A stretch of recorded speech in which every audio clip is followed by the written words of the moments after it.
Agradecer a todos por conduzir este trabalho até aqui.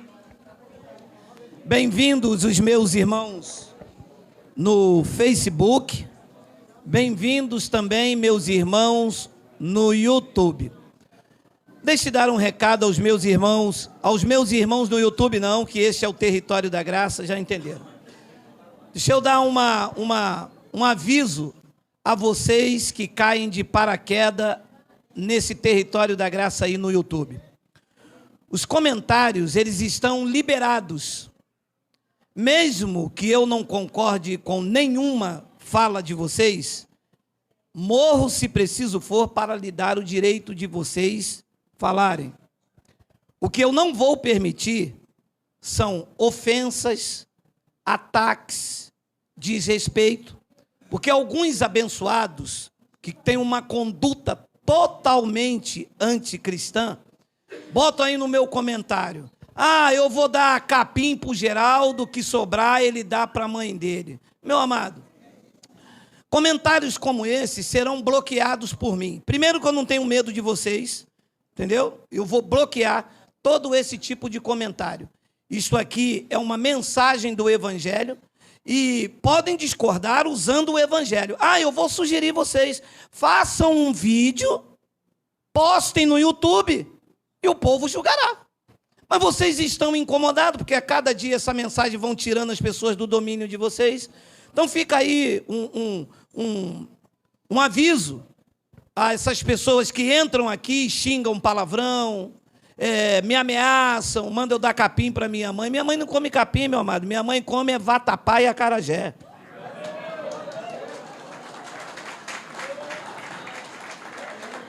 Bom, o tema da nossa mensagem é: Deus não é uma religião. Eu vou repetir: Deus não é uma religião. Está lá em João, capítulo 4, versículo de número 24. O livro histórico de João. Deus é espírito. E importa. Deus se importa com alguma coisa. Diz que ele se importa que os seus adoradores adorem em espírito e em... Vamos fazer uma breve confissão. Senhor e Cristo,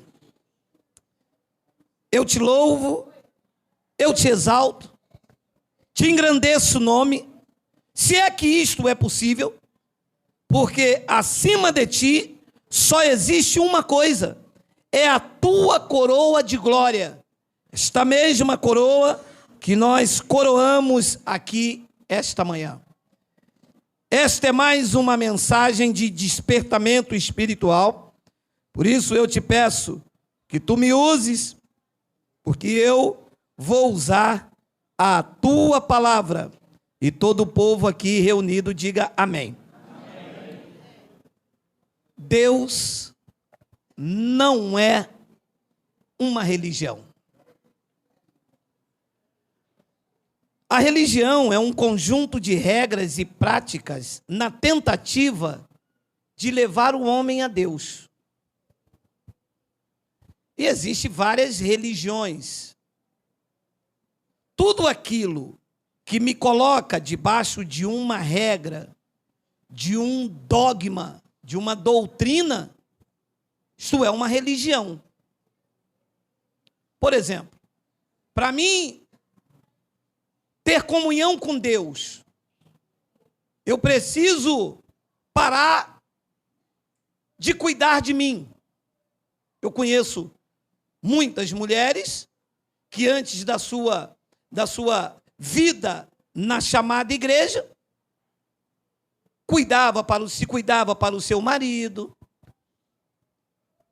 se maquiava, né? Tudo com exagero é ruim, até mesmo dinheiro.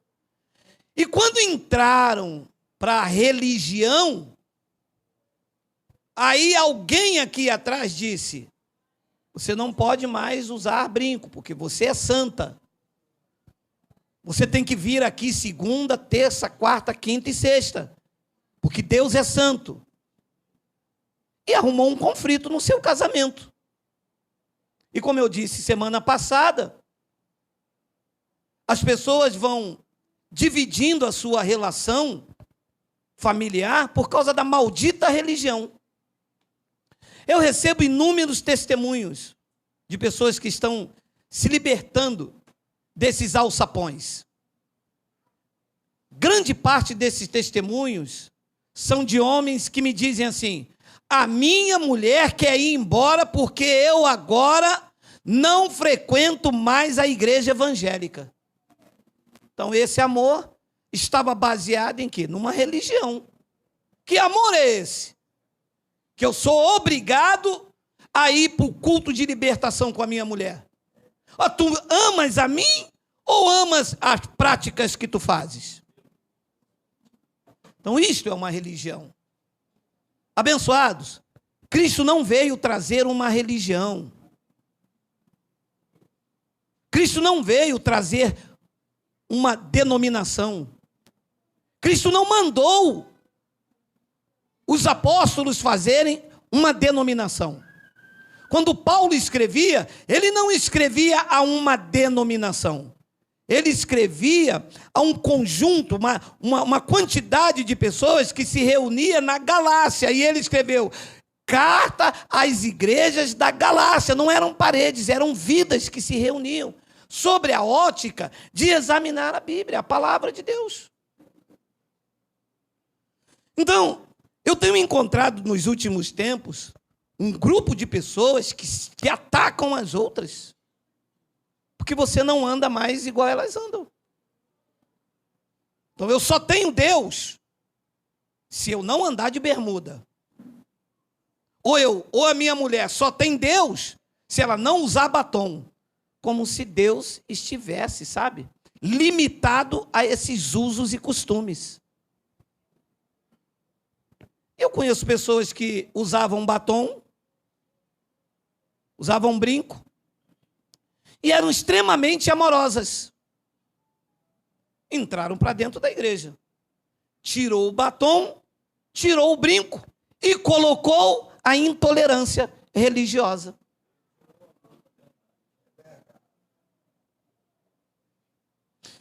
E Deus disse algo por meio do profeta Isaías a um povo que estava vivendo um culto com hipocrisia. Você sabe o que é um culto com hipocrisia? É a pessoa que diz assim: eu vou à igreja. Lá na igreja, ela fala em mistério, ela roda, ela pula. Fora da igreja, ela mente, ela engana, não ama o seu irmão. Tudo isto aqui é uma pessoa religiosa cheia de hipocrisia. Porque a verdade não é o que você faz aqui, é o que você é lá fora. Porque aqui todo mundo é santo.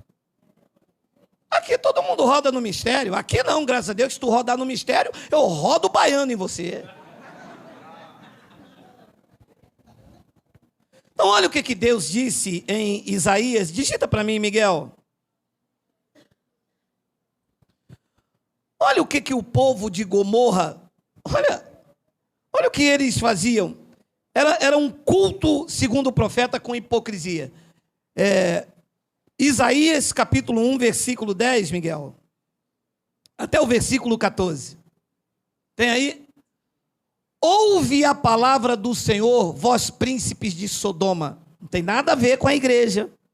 Estou usando aqui para você ver o que é um culto cheio de hipocrisia. Prestai ouvidos à lei do nosso Deus, vós povo de Gomorra. 11. De que me serve a minha multidão de vossos sacrifícios? Diz o Senhor. Estou farto dos holocaustos de carneiro, da gordura de animais cevados, e não me agrado do sangue de novilho, nem de cordeiro, nem de bodes. Versículo 12. Quando vindes para comparecer perante mim, quem vos requereu só pisar nos meus atos? 13. Não continueis a trazer ofertas vãs.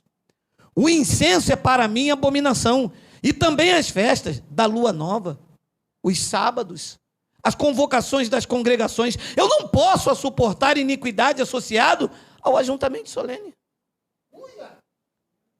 Então o povo estava se reunindo numa hipocrisia.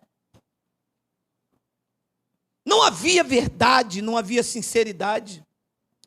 Amados, grande parte do que se apresenta hoje como culto a Cristo, na verdade é um culto cheio de hipocrisia. É verdade.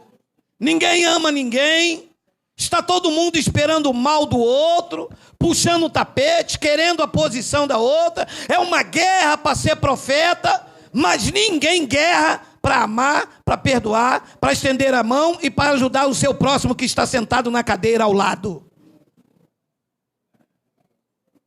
Amam os primeiros lugares das congregações, disputam e dão tapinha nas costas do chamado anjo da igreja. A liderança é assistida por todos, mas a liderança não assiste ninguém, não ajuda.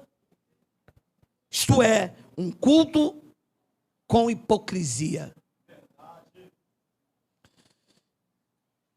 E Deus disse no encontro àquela mulher samaritana, lá em João, capítulo 4, versículo de número 20, no encontro com uma mulher samaritana, e você conhece muito bem esta passagem, que pelo menos isso nós ouvimos no sistema, né, porque eles só pregam isto mesmo.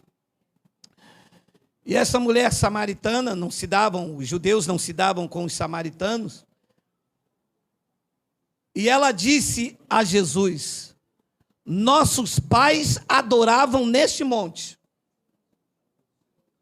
Vós, entretanto, dizeis que é em Jerusalém o lugar onde se deve adorar. Então, olha a religiosidade. Os samaritanos adoravam num monte, num local. E os judeus adoravam em Jerusalém. E a mulher perguntou a ele: nossos pais adoravam neste monte. Vocês, judeus, falando com Jesus, vocês dizem que o lugar de adoração é lá em Jerusalém.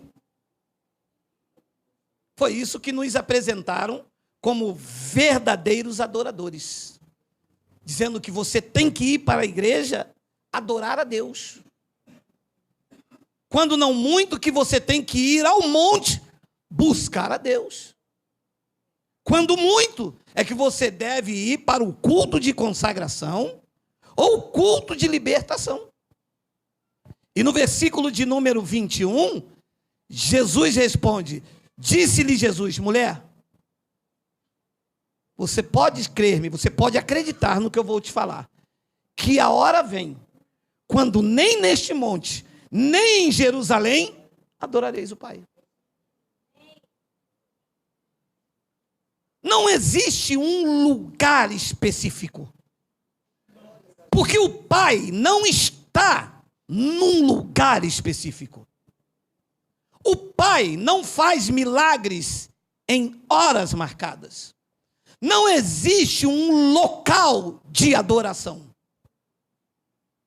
Não é naquele monte, nem naquele.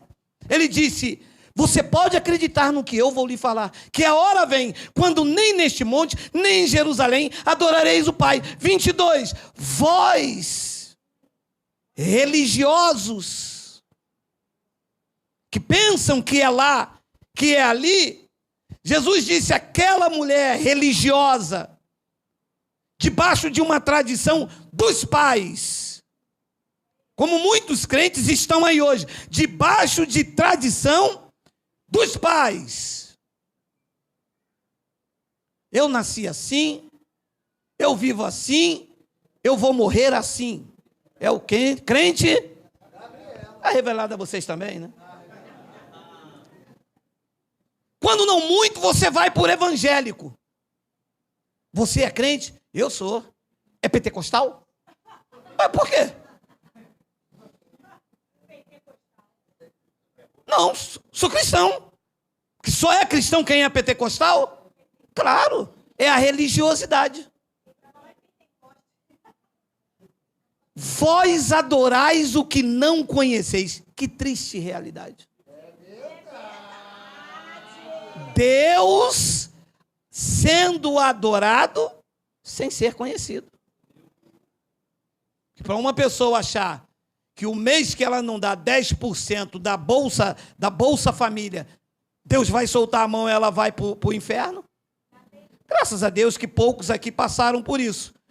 Mas em muitos alçapões aí, as pessoas precisam ter maquininhas, calculadora, para calcular 10% do salário mínimo. E esse mês eles estão de olho. Metade do 13º e está saindo o fundo de garantia. A serpente está de olho.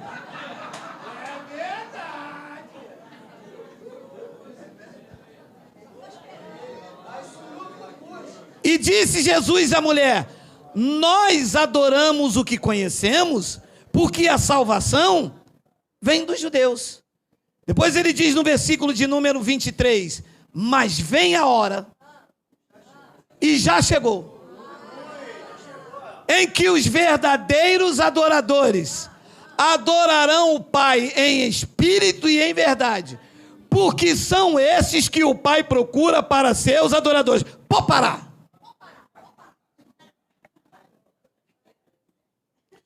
Deus está mais interessado em seus, não dos pastores, não das placas, não das religiões.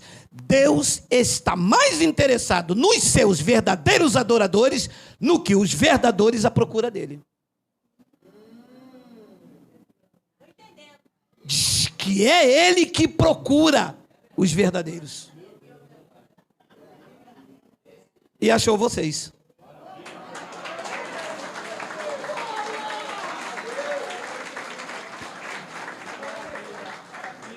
Uns feridos, uns maltratados, uns enganados, manipulados, tosqueados.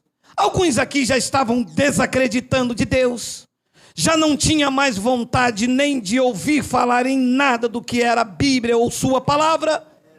Mas como Ele é que está interessado em você, Ele te procurou, te achou, e hoje o apetite pela palavra voltou. A alegria voltou. A vida voltou. E Deus está sendo adorado por vocês.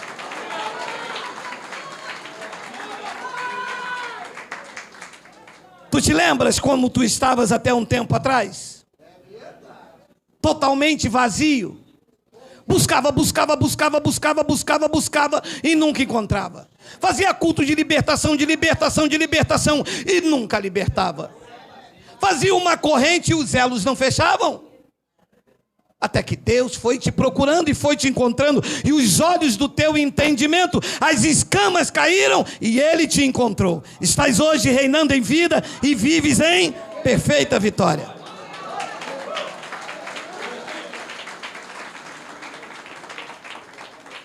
Ele disse: porque são estes que o Pai procura para seus adoradores. A igreja evangélica tradicional, ao longo dos anos, se tornou religiosa, impondo fardos pesados e difíceis dos homens carregar, com mandamentos e doutrinas de homem, alegando aproximar a criatura do Criador.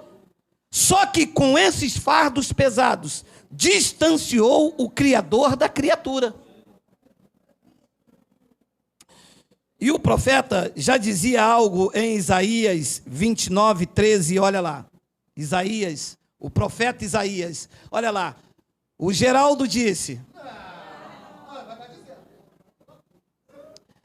visto que este povo se aproxima de mim, e com a sua boca e com seus lábios me honra, mas o seu coração está longe de mim, e o seu temor para comigo consiste só em mandamentos de homens que maquinalmente aprendeu. O povo se aproxima, a religião promete, Dê o seu tudo que você vai prosperar. Vem com tudo para o altar. O povo se aproxima. Honra até com os lábios. Senhor, eu te amo. Senhor, eu te amo. Amas mesmo? Espera aí, que eu vou fazer com que esta irmã erre com você. E vou procurar saber se o teu coração está longe de mim. Um dia ele disse a Pedro: Pedro, tu me amas? Claro, Senhor. Apacenta então os meus cordeiros. Isso era o maior desafio para um homem intolerante igual era Pedro. Ama nada. As pessoas amam o seu ventre, as suas necessidades.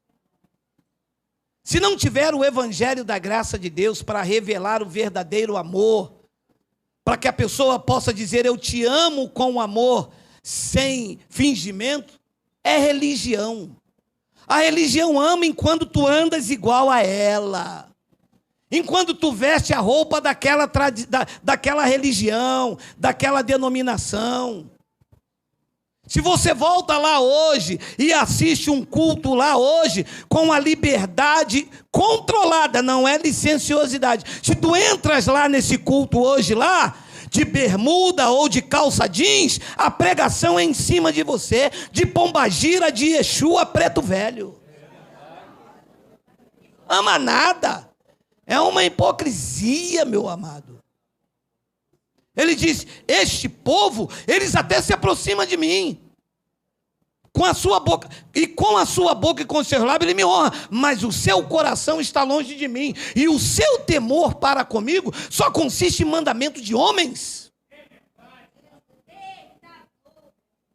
E uma irmã me disse: pô, mas eu tenho tanta vontade de cortar o cabelo igual da tua esposa, esse Chanel assim, esse vermelho abacate.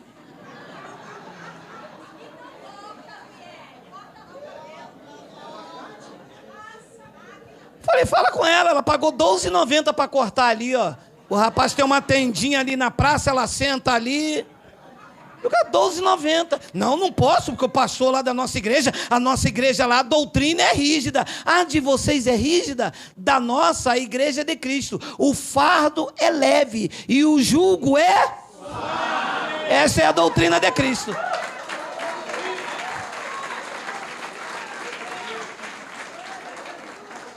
Mas é que o temor consiste em mandamento de homens. As pessoas estão dentro da igreja temendo. Diz que foi o Senhor que disse. Que amanhã eles querem me atacar. Olha, meu amado, eu vou dizer uma coisa para vocês. Bolsonaro liberou o uso de arma, meu amado. Eu compro um negocinho aí e vou para cima de vocês. A4 é papel, celulose. Amados, eu sirvo a Cristo na liberdade do Espírito. Não uso esta liberdade para a libertinagem. Eu tenho uma liberdade controlada. Se eu errar, o Pai me disciplina. O Pai não é pastor que vai me botar de banco, não. A disciplina não vem de homens. A disciplina é do Pai, é aqui dentro. Na tua mente, Ele vem dizendo para você aqui dentro. Enquanto não se conserta, Ele disciplina, Ele corrige, Ele açoita. Nós temos uma liberdade controlada, dada pela graça de Deus. Durante muitos anos, nos manipularam, nos enganaram. O conhecimento era dado somente ao bacharel de teologia. O pobre, o iletrado, o inculto, nunca pôde conhecer essas verdades, porque eles não deram esse alimento puro e autêntico. Eram tidos como sábios, e dizendo sábios, por causa do evangelho, eles estão se tornando loucos, porque as algemas não estão mais na tua mente, porque elas também não deveriam estar nem nos pulsos. Hoje você é livre, e o menor até o maior conhece que o nosso temor não é a homens, é a Cristo.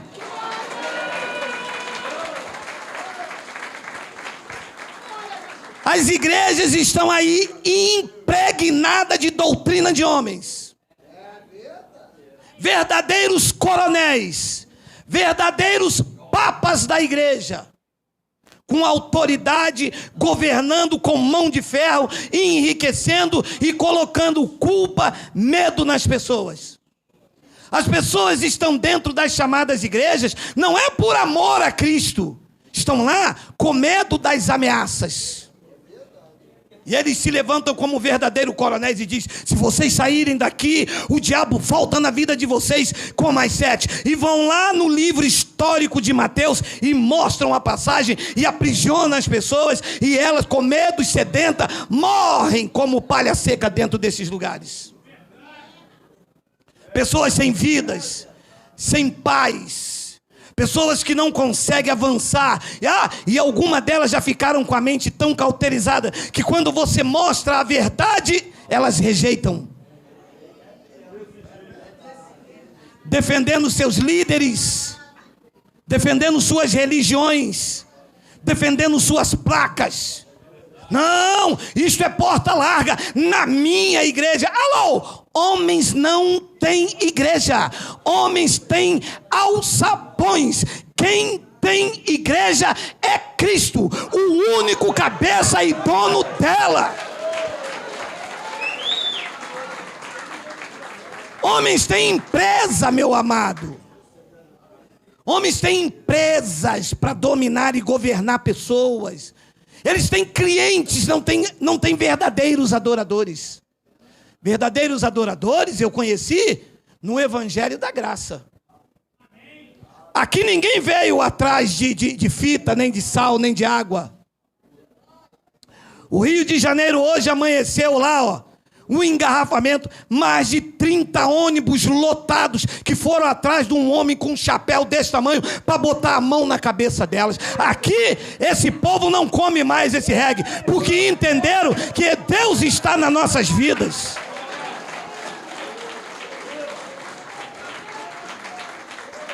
Se quem tem consciência de que Deus está na vida dela, vai atrás na mão de homem com um chapelão desse tamanho, meu amigo.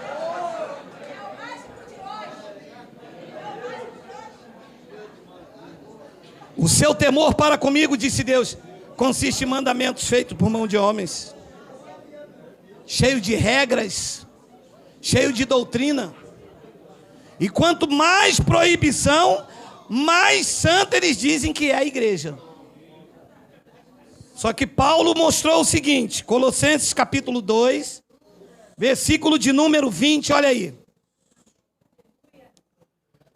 Se morresse com Cristo para os rudimentos do mundo, porque, como se vivesses no mundo, vos sujeitais a ordenanças? Ora, se vocês morreram com Cristo, por que é que vocês estão sujeitos a essas ordenanças? Meu amado, não há uma passagem em que Cristo obrigou alguém a usar uma determinada roupa. Não há única passagem que Cristo mandou alguém beber copo d'água depois da oração. Não há uma única passagem na Bíblia em que Deus disse, ou Moisés ou os apóstolos, em que Deus tinha que estar no monte ou você fazer uma vigília.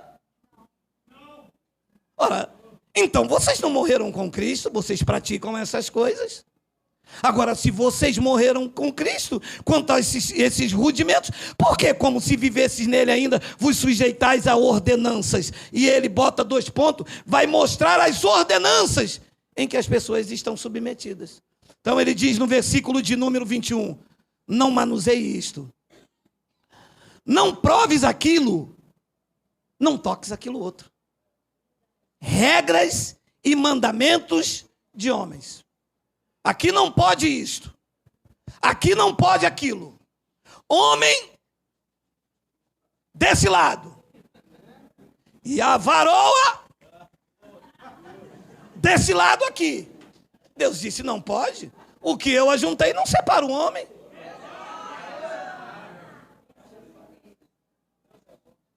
Então, são regras, mandamentos, tradições que faz de uma pessoa uma religiosa. Eu já encontrei uma mulher, mas ela tinha uma Bíblia desse tamanho, marrom, escrito na frente assim: batalha espiritual. Sabe, mas a arrogância, a soberba, querendo mostrar uma coisa, um ar de santidade, sabe? Mas em casa maltratava o marido. Seus filhos obrigados a estar nessas reuniões solenes, arrastando o menino 40 graus com camisa até aqui. Meus filhos são santos.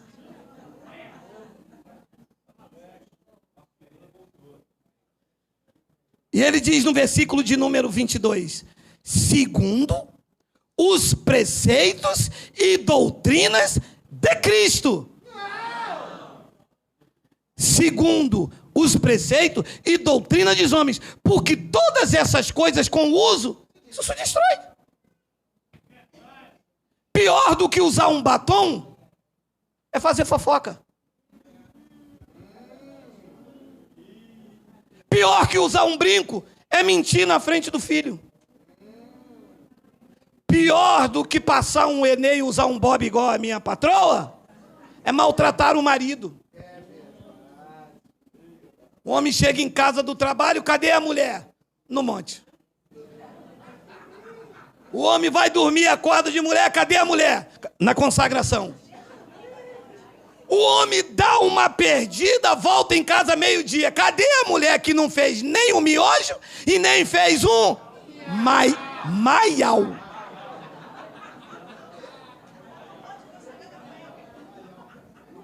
A religião tem destruído casamentos, separado amigos. Tu te lembras daquele teu irmão que você gostava tanto dele? E hoje você diz para ele: não, eu sou salvo pela graça. É teu amigo? Não, seja sincero, é teu amigo? Não é mais. Sabe aquela tua irmã profeta que você tinha, aquela irmã profeta, que na verdade o que ela queria era se mostrar que ela era uma intermediária entre você e Deus. Então a palavra dela cobria você e a família. E quando você descobriu o evangelho da graça, ela, por aqui, destilando ódio, que na verdade nunca foi amor cristão, foi hipocrisia da religiosidade. Paulo disse: isso são segundo os preceitos de homem, pois que todas essas coisas com o uso se destroem. 23. Tais coisas, com efeito, têm até aparência de sabedoria. Como? O culto de si mesmo. Segura aqui. Meu irmão, o culto de si mesmo. Porque hoje eu jejuei, porque eu sou apóstolo, porque eu fiz bacharel em teologia, porque eu prego muito, porque eu vim do monte, porque eu tenho o dom da palavra. Como eles amam esse dom? Porque eu sou profeta, é o culto de si mesmo. Há uma parábola no livro histórico que diz que 2 homens subiram o monte para orar. Um fariseu, o outro publicano. O fariseu, orando de si para si, dizia: eu não sou como esses demais homens, ladrões, roubadores. É o culto de si mesmo. Paulo disse: e de rigor ascético. São as doutrinas das religiões. Rigor ascético. Não pode comer maionese Hellmann's. Coca-Cola é do diabo. Terno preto é do bode. Usar roupa de homem não pode. Aí vão lá em Levítico. Se acabar com a vida da pessoa. E os casamentos se desfazem, claro. Conheci a minha esposa tomando banho, usando shampoo, usando Neutrox. Entra para dentro da igreja, é coque daqui. No dia que vai ao monte não pode tomar banho, senão sai o óleo. E quem é que fica com a mulher dessa? Eu não casei com isso.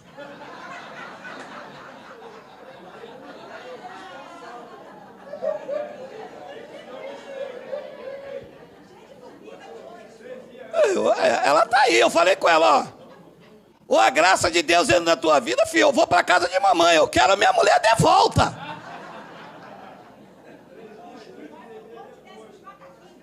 Quero minha mulher de volta, meu irmão, que me amava. Meu amado, me desculpe abrir um parênteses. Eu conheci um senhor, seu Joel. Ele dizia para mim, pastor, eu não vou falar o nome, claro, por ética da religião. A nossa doutrina lá é muito séria. Eu, quando vou tomar banho, eu vou com a camisa, boto no box, mas é o banho Chico Anísio. Como que é? Não sabe? É vapt, vupt, que o anjo vem.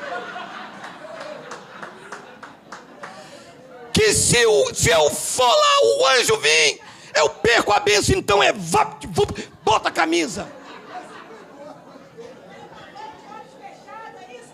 Meu irmão, que escravidão em que as pessoas vão se submetendo. Dormir de camisa de manga comprida. Namorar no quarto escuro. Erra a boca, beija o óculos da velha.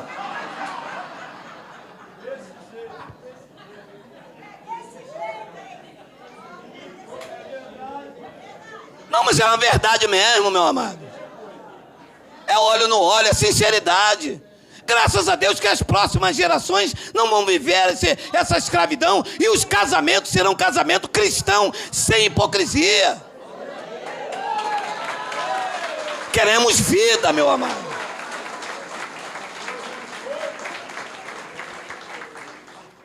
Queremos poder abraçar a nossa esposa. A pessoa não pode abraçar a mulher, não pode não. Não é falta de reverência.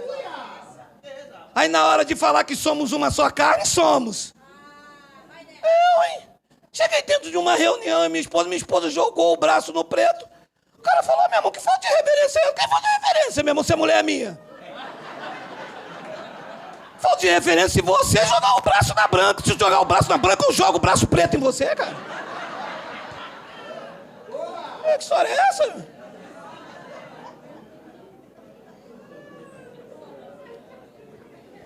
Culto de si mesmo, falsa humildade, rigor, assédio. Todavia, isto não tem valor algum contra a sensualidade. Pode proibir, pode botar uma burca. Se a carne e o daimon lá dentro estiver ativado, não tem burca certo. A pessoa vai entrar na carne. Você está pensando que veste freia a carne? O que freia a carne é a consciência do Espírito, meu irmão. O que freia a carne é o temor do Espírito Santo.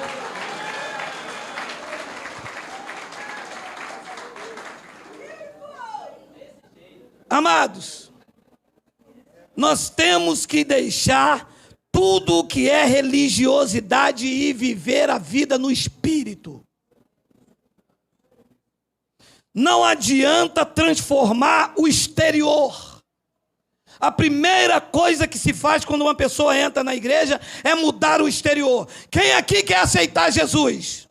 Aí a pessoa vem aqui na frente, aceita Jesus. O pastor, ó, a doutrina aqui na igreja é o seguinte: não pode cortar o cabelo, não pode usar brinco, não pode usar batom. Essa saia que a irmã usa aí tem que ter no mínimo 4 dedos abaixo do joelho. E se eu não fizer? É mundana. São rudimentos fracos e pobres. Isso não liberta ninguém. Eu vou lhe dizer uma coisa: 90% das práticas da igreja Deus não mandou fazer. Os outros 10% de prática na igreja, Cristo aboliu. Eu vou repetir: 90% da prática dentro das igrejas, Deus não mandou fazer. Deus não mandou fazer culto de libertação. Ele libertou as vidas. Deus não mandou ninguém buscar Ele no monte. Ele foi atrás das vidas. Deus não mandou ninguém fazer sacrifício. Ele fez sacrifício por elas. 90% das práticas dentro dessas chamadas igrejas são práticas de feitiçaria, são práticas de bruxarias por homens maus e perversos que deveriam pregar o evangelho e pregam tradições e costumes, transformando a igreja de Cristo num palco de religiosidade. E os outros 10% praticados? Os outros 10% que se praticam lá, que tem base bíblica, Deus aboliu. O que eles encontram base bíblica, Deus também aboliu. Está escrito lá em Efésios, capítulo 2, versículo 13 ao 15. Mas agora, em Cristo Jesus, vós que antes estáveis longe, fostes aproximados pelo pão e pelo suco. O que é que te aproximou de Cristo? Foi um pão dado com suco uma vez por mês? Ou o sangue de Cristo que colocou vocês com comunhão com Ele eternamente? Vocês podem responder em Cristo, vocês podem responder. Diga que foi em Cristo, por favor. Foi o sangue de Cristo ou foi um copo de suco? Foi o sangue de Cristo.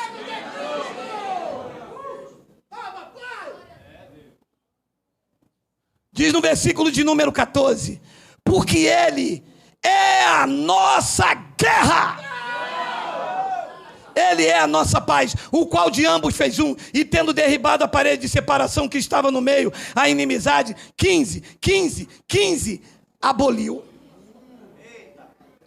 na sua carne a lei dos mandamentos na forma de ordenança. Dízimo, me disse um grande teólogo, é mandamento para a igreja. Cristo aboliu. Santa Ceia é ordenança para a igreja.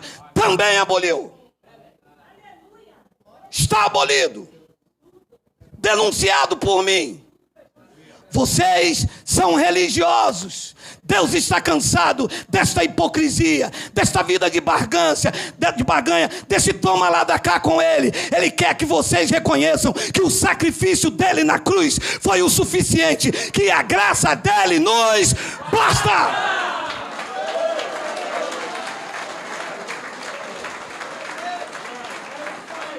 Está abolido ou não está abolido? Está.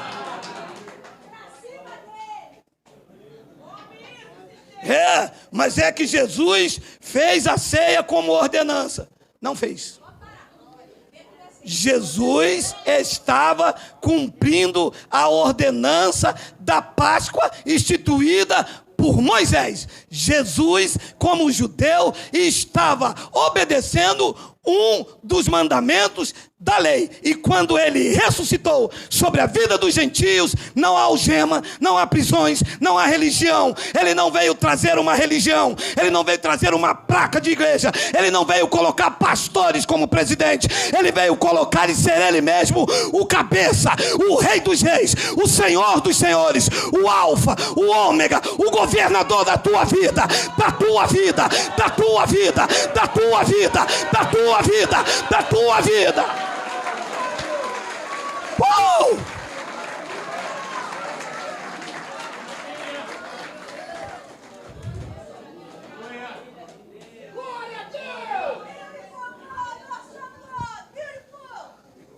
Aboliu na sua carne, naquele madeiro, ele aboliu a lei dos mandamentos na forma da ordenança, para que dos dois criasse em si mesmo um novo homem, fazendo a paz. Religiosos não vivem em paz, vivem em guerra, em conflitos interiores, procurando buscar uma forma de agradar o Criador, quando o Criador está procurando os seus verdadeiros adoradores. E nos achou que a nossa alma armada de religião foi desarmada pelo Evangelho da graça de Deus.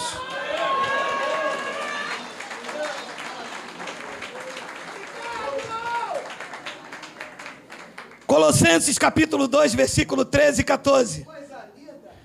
E a vós outros, que estáveis mortos pela vossa transgressão e pela incircuncisão da vossa carne, vos deu vida juntamente com ele, perdoando alguns dos nossos.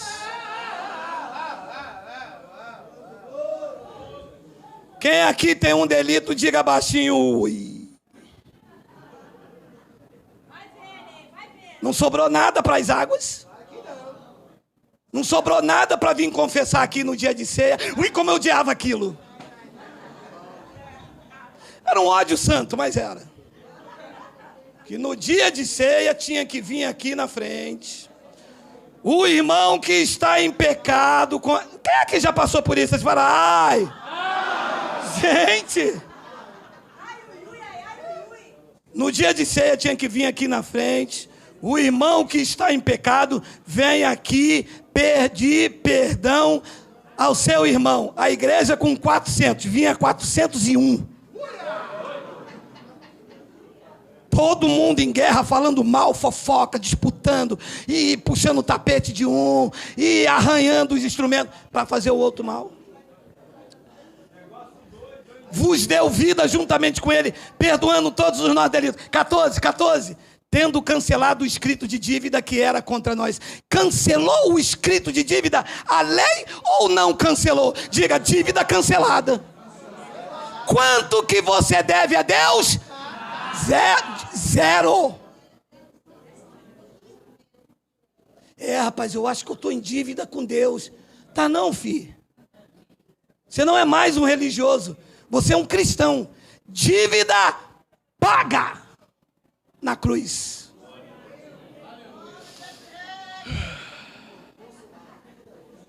Tendo cancelado o escrito de dívida que era contra nós, e que constava de ordenança, o qual nos era prejudicial, removeu um pedaço. Removeu o quê?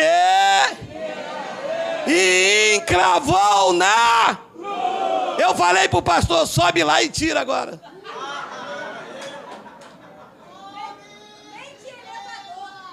Hebreus capítulo 7, versículo de número 18.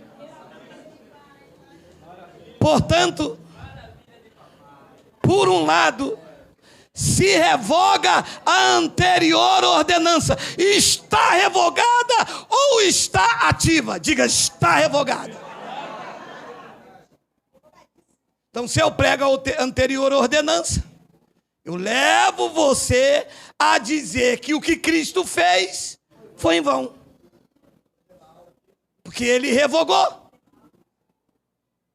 Portanto, por um lado, se revoga a anterior ordenança por causa da sua fraqueza e inutilidade. Olha onde os crentes andam. Olha onde você andava, em fraqueza e em inutilidade. Não servia para nada. Seja sincero. Aquele banho nas águas que te deram, te serviu para quê?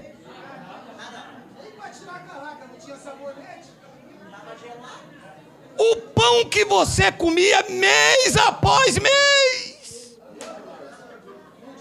servia para quê? Essas ordenanças, disse Paulo aos Hebreus, gerava fraqueza e inutilidade. 19. Pois a lei nunca aperfeiçoou coisa alguma. E por outro lado, do lado de cada cruz, se introduz esperança superior à graça pelo qual nós já chegamos a Deus.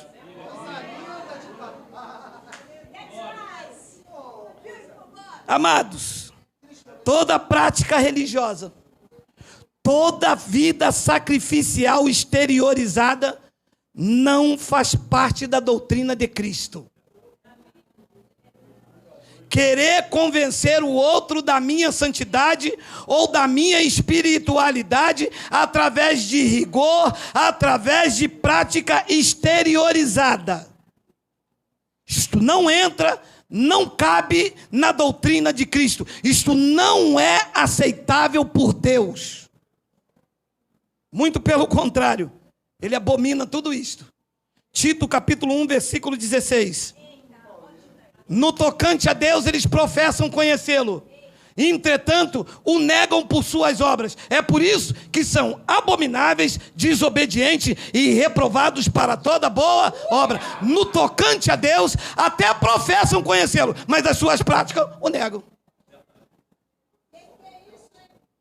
Ora, se eu tenho que purificar o homem por meio de lavagem de água, o sangue dele então não me purificou. E eu estou negando ele. O que é que purifica um homem? É o banho que eu dou num batistério? Ou foi aquele sangue derramado naquele madeiro? Sangue. Então, antes do sangue descer no madeiro, a água era uma sombra, uma simbologia, um ritual, uma religiosidade.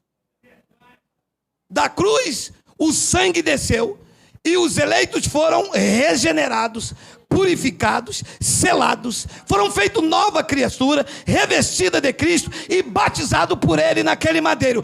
Qualquer lavagem por água é ocultismo, é paganismo, é uma religiosidade. E se eu fizer isso, eu o nego com essa minha obra. Deus não aceita isso. Deus não aceita mérito humano. Deus não aceita obra sacrificial. Olha o que Paulo disse em Romanos 4, versículo 1 e 6. Segura isso aí, tá? Que, pois, diremos ter alcançado Abraão, nosso pai, segundo a carne. O seu exterior. 2. Porque se Abraão foi justificado por obras, ele tem até que se gloriar, mas não diante de Deus.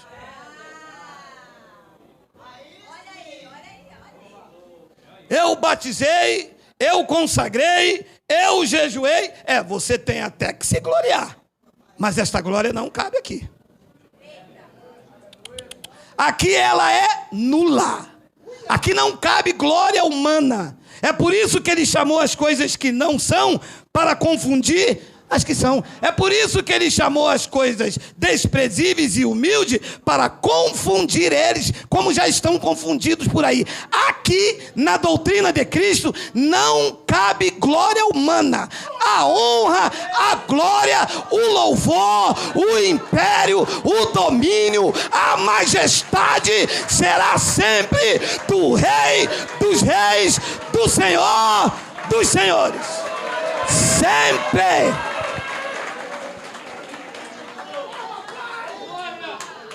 Porque se Abraão foi justificado por obras, ele tem até que se gloriar, porém não diante de Deus. 3. Pois que diz a Escritura? Abraão creu em Deus e isso foi-lhe imputado para a justiça. 4. Ora, ao que trabalha, o salário não é considerado como favor, e sim como dívida. Ora, se eu faço uma obra meritória, se eu faço um sacrifício, então não é favor, não é graça, é mérito, e Deus está me devendo.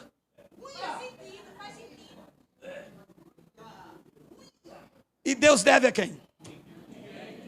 Se ele disse a Jó, e Paulo repetiu em Romanos, que tudo que está debaixo da terra, nos céus, pertence a ele. O que é que você tem para dar? Me apresente um homem que pode dizer, eu vou dar alguma coisa a Deus. Se tu és propriedade dele, tudo em você pertence a ele. O ar que respira, o teu corpo, as tuas vestes, a tua família, a tua casa, o teu trabalho, teu negócio, vocês são de Deus.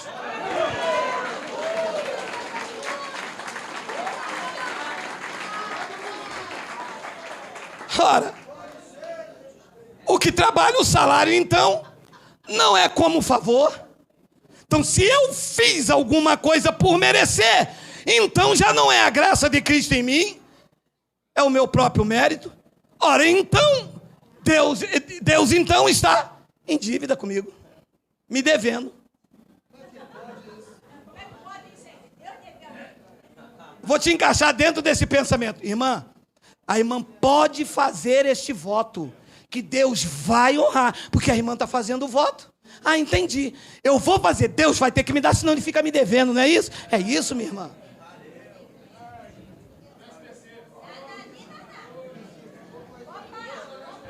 Versículo 5.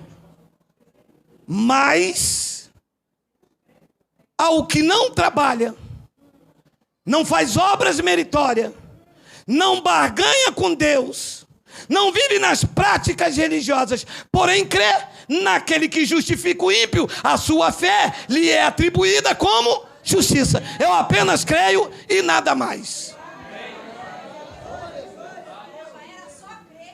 Pode chover até o Empire State, eu creio. Ainda que ele me mate, eu creio. Andando por ventos e tempestades, eu creio que todas as coisas cooperam para o meu bem. Eu posso estar sendo ameaçado, eu creio que em todas as coisas eu sou mais do que vencedor. Eu posso estar passando por dificuldade, eu creio que o meu Deus, segundo a sua riqueza em glória, há de suprir cada uma das minhas necessidades. Esta fé me é atribuída como justiça.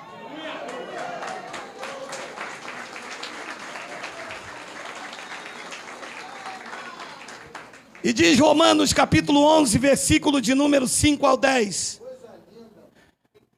Assim, pois, também agora, no tempo de hoje, sobrevive um remanescente segundo a eleição da graça. 6. E se é pela graça, já não é pelas obras. Do contrário, a graça já não é graça. E quando a graça não é graça, é o quê? Religião.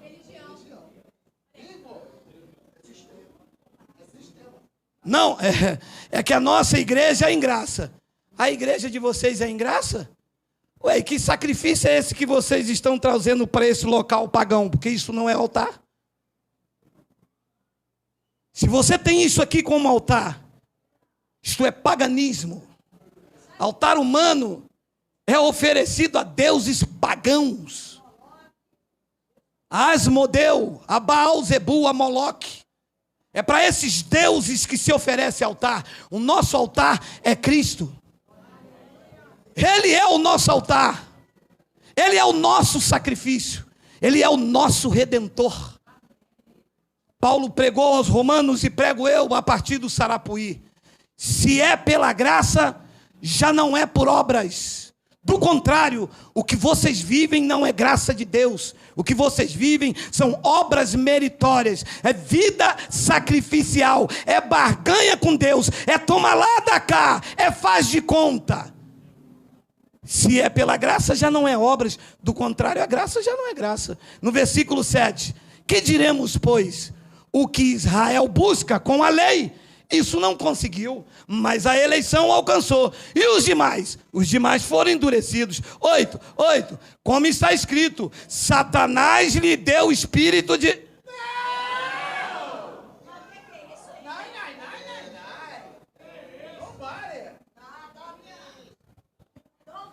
Ele mata, ele fere, ele faz viver, porque só ele é o governador de todos os povos.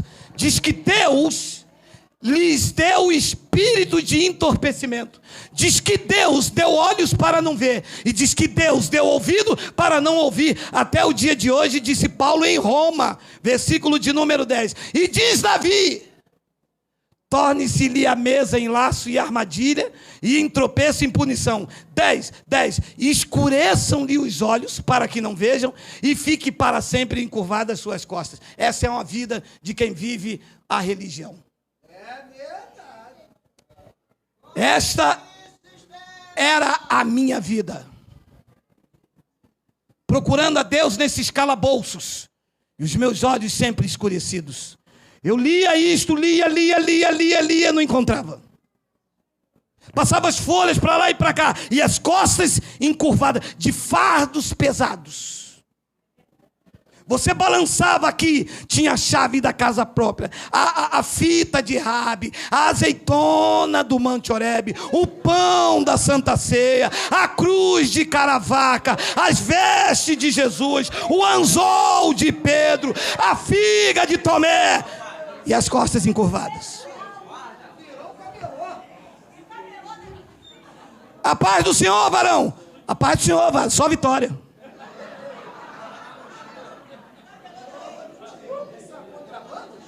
Só vitória. Mas uma vida de derrota, de desgraça, debaixo de uma religiosidade, procurando agradar a Deus e o desagradando com as minhas práticas. Isso aqui foi a história da minha vida durante muitos anos. quis solucionar a crise financeira com dízimo. E a mulher dizia: meu filho, mas não está escrito, meu filho. Mulher, eu acho que esse negócio de dízimo, que acha nada, você quer saber mais do que Deus, está escrito aí em Malaquias 3:10, homem. E as costas? Encurvada. Eu achava que se eu desse o dízimo, a minha dívida lá no Lis, no Itaú, olha como é que é a religião. Não, Deus pode, deu testemunho lá, a conta zerou toda.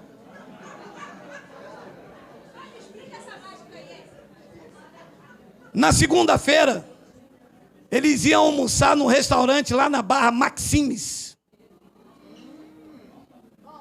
E toma dízimo, e toma dízimo, e toma dízimo. Seus carros blindados, as melhores roupas, os melhores restaurantes. E eu, 5 horas da manhã, eu e o Miguel, levando maleta de marreta, batendo nos outros dentro do ônibus. E as pessoas estão dizendo: ah, cara, pô, vai de trem, pô.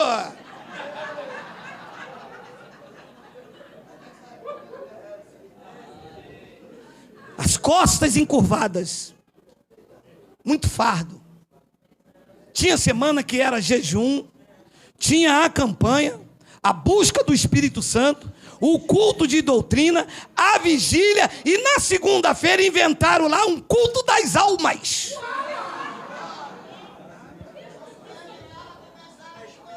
Meu amado, fardo que eu não aguentava mais. E eu tenho 10 minutos para terminar.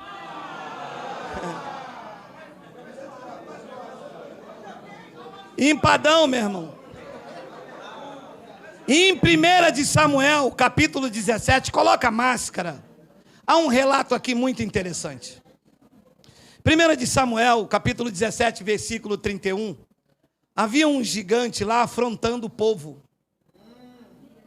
Havia uma promessa também, que quem derrotasse aquele gigante não pagaria mais impostos e casaria com a filha do rei.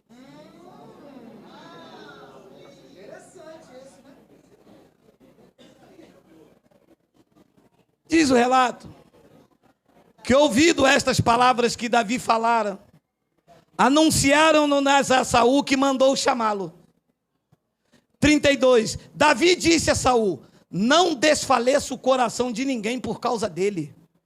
Teu servo irá e pelejará contra o filisteu. 33. Porém Saul disse a Davi: contra o filisteu não poderás ir para pelejar com ele, pois tu és ainda moço e ele guerreiro desde a sua mocidade. 34. Respondeu Davi a Saul: teu servo apacentava as ovelhas de seu pai quando veio um leão, um urso, e tomou um cordeiro do rebanho.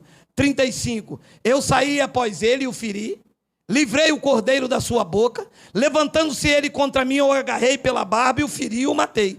36. O teu servo matou tanto o leão como o urso. Este circunciso filisteu será como um deles, porquanto afrontou o exército do Deus vivo. 37. Disse mais Davi: o Senhor me livrou das garras do leão e do urso, ele me livrará da mão deste filisteu. Então disse Saul a Davi: vai, e o Senhor seja contigo. 38. Saul vestiu a Davi da sua armadura e lhe pôs sobre a cabeça um capacete de bronze e o vestiu de uma couraça. 39. Davi cingiu a espada sobre a armadura, experimentou andar, pois jamais havia usado. Então disse Davi a Saul: eu não posso andar com isto.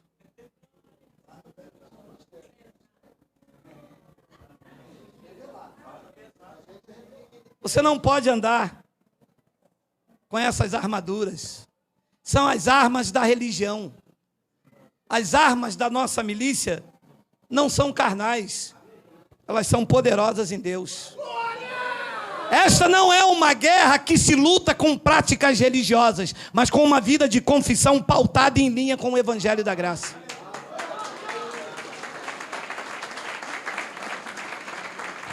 Davi disse: eu matei peguei um leão e o urso, não usei armadura nenhuma.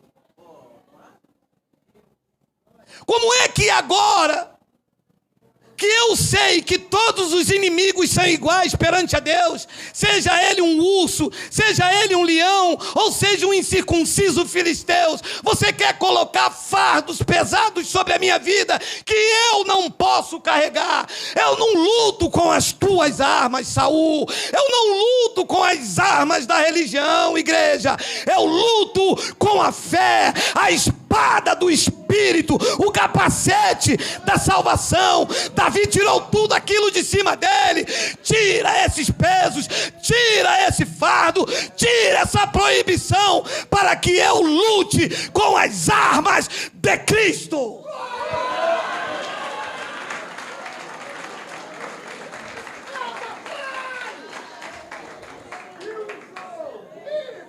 As pessoas estão lutando com as armas erradas, impossíveis de carregar, com jejum, com vigílias, com montes, com pagar o preço, com o dízimo, com santa ceia. Tudo isso são armas carnais, armas da lei, armas da religião. Isso não agrada ao Pai. A única coisa que agrada a Deus é a fé, porque sem fé é impossível agradar a Deus.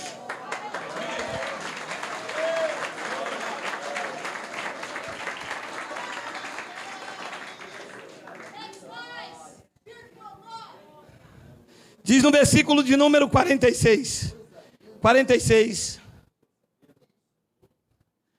Hoje mesmo, disse Davi ao filisteu: o Senhor te entregará nas minhas mãos. Ferir-te-ei, tirar-te-ei a cabeça, os cadáveres do arraial dos filisteus darei. Hoje mesmo, as aves dos céus e as bestas feras da terra, e toda a terra saberá que há Deus em Israel. Hoje mesmo. Sem as armas de Saul, sem as armas que os homens usam, sem as espadas dos exércitos, sem os escudos de Israel, em o nome do Senhor dos exércitos foi Davi. Assim hoje, como não vamos mais em nome, nós vamos em Cristo, porque Cristo em nós é a esperança da glória. Diz o versículo de número 47.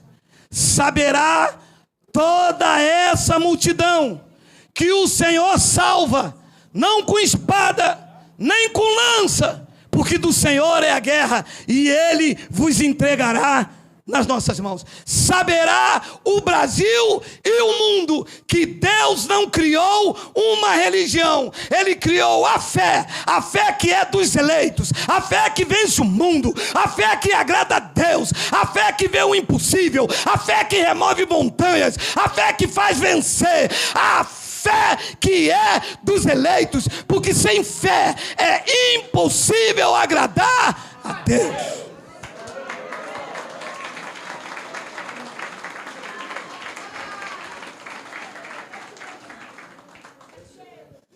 Diz que Davi foi lá no ribeiro, olhou para um lado, viu um homem grandão, gigante. Ele correu, foi lá, pegou 5 pedras. Pegou uma, devia ser o jejum. Não, jejum não. Pegou a outra, era o dízimo. Não, dízimo não. Pegou a outra também, era a campanha. Não, campanha não. Pegou a outra pedra para lá. Pegou uma, era a fé. Pum!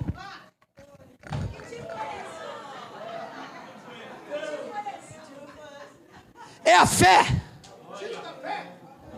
É a fé no que está escrito. É a fé que é dom de Deus. É a fé que me faz entender que em todas as coisas eu sou mais do que vencedor. Fé para saber que as armas da nossa milícia não são carnais. Fé que gera ousadia, determinação, foco. A fé que Paulo disse a Timóteo: eu combati o bom combate, eu acabei a carreira e guardei a fé. Fé para dizer a esta multidão que nos ouve, que saberá todo o povo brasileiro, que o Senhor nos salvou pela sua graça. Efésios capítulo 2, versículo 8 e 9 diz isso, olha aí.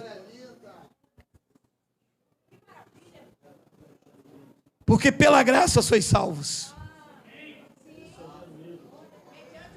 mediante o sacrifício.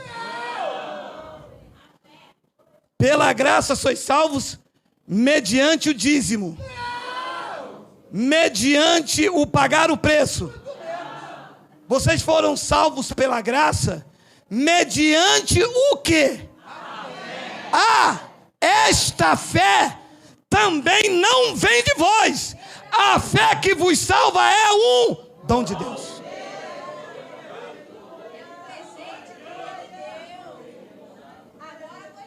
Porque se falares para mim que tu tens fé, aí já entra também a tua capacidade. Mas a fé que tu tens não é tua, é um dom de Deus para crer. Porque pela graça sois salvos, mediante a fé. E isto não vem de vós, é dom de Deus. 9, não vem de obras, para que ninguém se glorie. Não, eu sou salvo porque eu tenho muita fé. Não tens. O que tu tens de fé foi dom de Deus. Não, eu conquistei aquilo porque eu tenho muita fé. Não tens. A fé que tu tens foi dom de Deus. Para quê? Para que você não se glorie, para que isso não vire religiosidade, para que tu não te sintas melhor do que ninguém, para que as pessoas dizem, eu tenho fé, a irmã não tem. A irmã tem pouca fé. Tem pouca fé, serve frio. Entendeu? Se tem pouca fé, serve ele frio.